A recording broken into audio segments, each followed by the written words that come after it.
नमस्कार, मैं रघुनाथ प्रसाद चर्चा कर रहा हूं जनता दल यूनाइटेड के संबंध में। श्री नीतीश कुमार सूत्रधार थे विपक्षी एकता के। एक वक्त आया, कुछ कारणों से वे इंडिया गठबंधन को छोड़कर अचानक जनवरी 2024 में एनडीए की ओर बढ़ गए। परिस्थितियां जो भी हो, किन्हीं की गलती हो, मैं इसमें नहीं जाना चाहता, लेकिन श्री नीतीश कुमार जी जिन्होंने बिहार के विकास के लिए बहुत काम किया, काम किया है उन्होंने अत्यंत पिछड़े वर्गों के लिए, महिलाओं के लिए, दलितों के लिए, पिछड़े वर्ग के लिए और सभी के लिए। उनकी सरकार ने कास्ट सर्वे कराया है, ये भी बहुत इम्पोर्टेंट। उन्होंने SC, ST, MB, CBC का कोटा रिजर्वेशन का 50 से 65 किया, ये भी बहुत बड़ी बात थी। लेकिन वे पूरे देश में ऐसे नेता के रूप में प्रचारित हो गए कि वे कभी भी पाला बदल सकते हैं। अब मैं आता हूं कि जिस लोक जनशक्ति पार्टी के श्री चिराग पासवान साहब ने 2020 के विधानसभा चुनाव में आपकी पार्टी के साथ कौन सा खेल किया और किस भाषा का उन्होंने प्रयोग किया, ये आप भूल गए। आपने उन सभी समर्थकों को, आपके जो लाखों लाख समर्थक हैं, उनको आपने अवश्य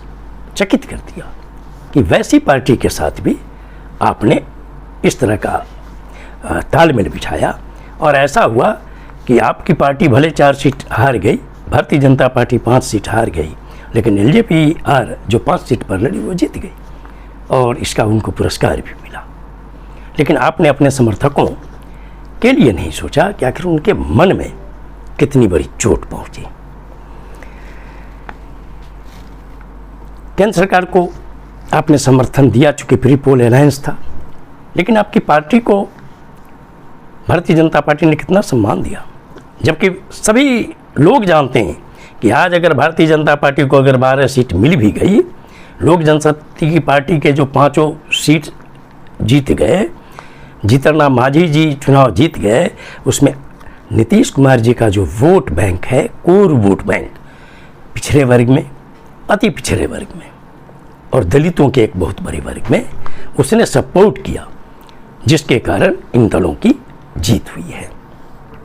लेकिन आपको मिला क्या? एक कैबिनेट मिनिस्टर और एक स्टेट मिनिस्टर,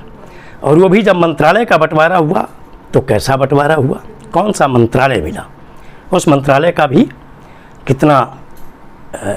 है अन्य महत्वपूर्ण मंत्रालयों के अनुपात में, उसमें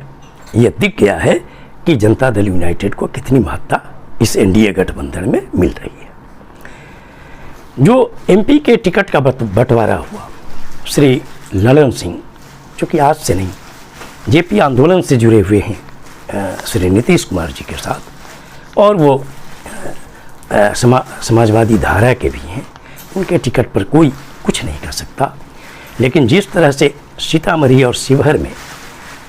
टिकट दिए गए जनता दल यूनाइटेड को, वो सोचने को मजबूर करता है। सीतामढ़ी एक ऐसी सीट रही है कि जहाँ से 1952 से लेकर 2019 तक पिछड़े वर्ग को छोड़कर कोई दूसरा एक 1977 के चुनाव को छोड़कर नहीं जीता। वो भी 1977 में चूँकि जनता पार्टी की सरकार थी, इसीलिए महंत श्याम सुंदर दास जी चुनाव जीते थे। लेकिन इस बार श्री देवेश चंद्र ठाकुर साहब जीत कर आए, और जीतने के बाद उन्होंने कुछ जातियों के संबंध में किस तरह की भाषा का प्रयोग किया, ये देखने लायक है। शिवहर में श्री आनंद मोहन जी की पत्नी को टिकट मिला, लेकिन उनकी भी जो एक भाषा आई कुछ जातियों के लिए, यह भी देखने लायक है। लेकिन बहुत अफसोस हुआ कि इसमें भी श्री नीतीश कुमार जी ने कोई प्रतिक्रिया व्यक्त नहीं की, और न इन दोनों नेताओं ने अपनी कही गई बातों के लिए राज्य से और खासकर बहुत बड़ी जनता, सोशल जस्टिस की जनता से इन्होंने यह नहीं कहा कि हम लोग उस वक्तव्य के लिए माफ़ी मांगते हैं। अब कार्यकारी अध्यक्ष बनाए गए हैं श्री संजय कुमार झा जी। श्री नीतीश कुमार जी को निश्चित तौर पर सोचना चाहिए कि उनके दल का आधार कहाँ पर है। अभी जो इनके कोर वोटर्स हैं वो ज़रूर देखेंगे। अब जो कुछ बयान आए श्री अश्विनी चौबे जी का, उनके बयान को भी उनको देखना चाहिए, और श्री विजय कुमार सिन्हा जी का जो बयान है उनको भी देखना चाहिए कि क्या जो श्री नीतीश कुमार जी के सपोर्टर्स हैं, उनके जो कोर वोटर्स हैं, क्या उनको यह नहीं सोचना चाहिए कि आने वाले समय में क्या करना चाहिए। आने वाले समय में मैं समझता हूँ कि बिहार की जो अत्यंत पिछड़ा वर्ग की आबादी है, जो एकदम मेन कोर वोटर है श्री नीतीश कुमार जी का, पिछड़े वर्ग की जो महत्वपूर्ण जातियाँ हैं जो उनकी कोर वोटर्स हैं, और दलित वर्ग में भी कुछ ऐसी जातियाँ हैं जो उनकी कोर वोटर है, और महिलाओं में एक बहुत बड़ी संख्या है उनकी। क्या उनको यह सोचना नहीं होगा आने वाले दिनों में कि सामाजिक न्याय के हित में, समाजवादी धारा की मजबूती के हित में अब क्या उन्हें जनता दल यूनाइटेड की इस स्थिति को देखते हुए, इस बदलाव को, उनके दलगत जो बदलाव हो रहे हैं उसको देखते हुए, क्या उनको धारा बदलकर जो मुख्य धारा है सामाजिक न्याय की, समाजवादी धारा,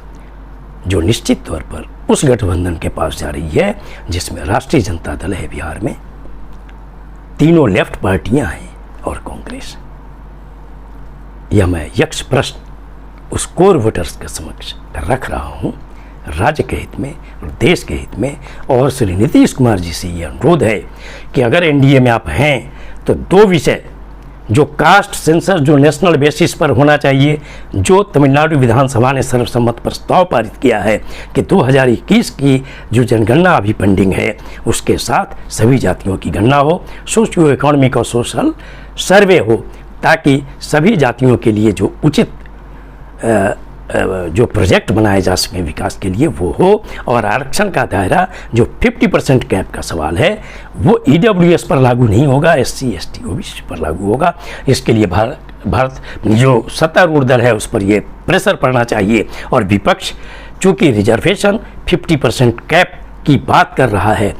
उसका समर्थन मिलेगा, इसलिए नीतीश कुमार जी को लीड लेना चाहिए कि 50% कैप पर उसको तोड़ने के लिए जो भी कानून बन सकता है, संविधान में जो भी संशोधन हो सकता है, उसके लिए इनको प्रेशराइज करना चाहिए अपनी पार्टी की ओर से। और साथ ही